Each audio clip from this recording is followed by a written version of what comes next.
Hello friends English सीखने सिखाने की इस महफिल में आपका फिर से स्वागत है। फ्रेंड्स, मैं हूं कमलेश शर्मा। आई होप आप स्वस्थ होंगे, मस्त होंगे और इंग्लिश सीख रहे होंगे। Friends, let's start the video without wasting any time. Friends, आप ये सुनते हैं या फिर आप बोलते हैं, दम है तो छूकर दिखा, दम है तो ये हल करके दिखा, दम है तो यह आकर दिखा, दम है तो इसे हल करके दिखा। फ्रेंड्स, जब आप इस प्रकार से बोलते या फिर किसी को बोलते हुए सुनते हैं तो इसका मतलब है कि कोई व्यक्ति या आप किसी व्यक्ति को किसी फिजिकल पावर को लेकर या फिर मेंटल पावर को लेकर उसे आप चुनौती दे रहे होते हैं और आप उसे ये कह रहे होते हैं कि ऐसा करके दिखाओ। तो ऐसे में आप इसे इंग्लिश में कैसे ट्रांसलेशन करेंगे?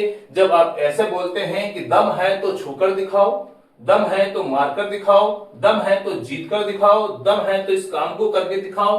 तो फ्रेंड्स, इस प्रकार के सेंटेंसेस को इंग्लिश में ट्रांसलेट करने के लिए हम एक छोटा सा स्ट्रक्चर का प्रयोग करते हैं। और स्ट्रक्चर इस प्रकार से है। सबसे पहले आप लिखोगे सो बाय, और सो बाय के बाद आप लिखते हैं वर्ब की फर्स्ट फॉर्म में आईएनजी का प्रयोग, और उसके बाद आप लिखते हैं if you have power, if you have power.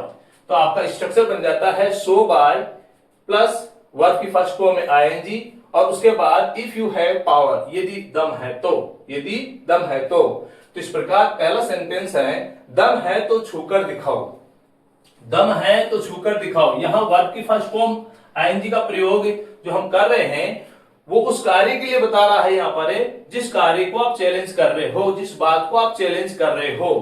तो यहां दम है तो छूकर दिखाओ, जिसे आप बोलेंगे शो बाय, और छूने की बात कर रहा है यहां पर तो बाय टचिंग,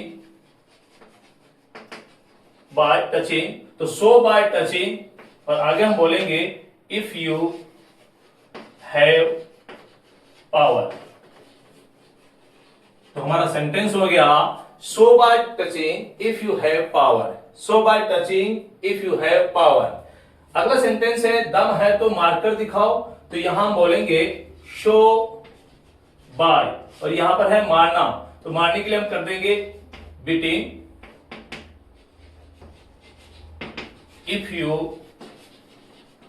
हैव पावर। तो हमारा सेंटेंस हो गया so by beating if you have power, दम है तो मारकर दिखाओ। अगला सेंटेंस है दम है तो जीत कर दिखाओ, तो यह जीतने को चैलेंज कर रहा है, तो यहां बोलेंगे show by winning, show by winning if you have power.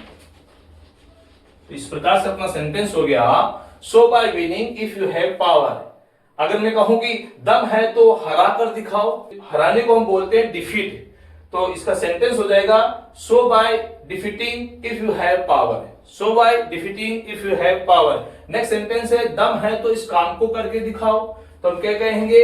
हम कहेंगे so by doing, so by doing this work, so by doing this work if you have power. तो हमारा सेंटेंस हो गया so by doing this work if you have power. यदि आप में दम है तो इस काम को करके दिखाओ। इसी प्रकार दम है तो या आकर दिखाओ, तो आने को चैलेंज कर रहा है, तो हम कहेंगे so by coming here, so by coming here if you have power, so by coming here if you have power. यानी दम है तो यह आकर दिखाओ। और ये लास्ट एंड फाइनल सेंटेंस आपके ट्रांसफॉर्मेशन के लिए कि दम है तो चैनल को सब्सक्राइब करके दिखाओ, ये आपके ट्रांसलेशन के लिए है। कमेंट बॉक्स में आप ट्रांसलेशन करके दिखाएं कि ये आपको स्ट्रक्चर कितना समझ में आया। आप यहां दम है तो की जगह आप हिम्मत है तो भी बोल सकते हैं, अक्सर लोग बोलते हैं। तो आज की इस वीडियो में हम इतना ही पढ़ेंगे। Thanks for watching.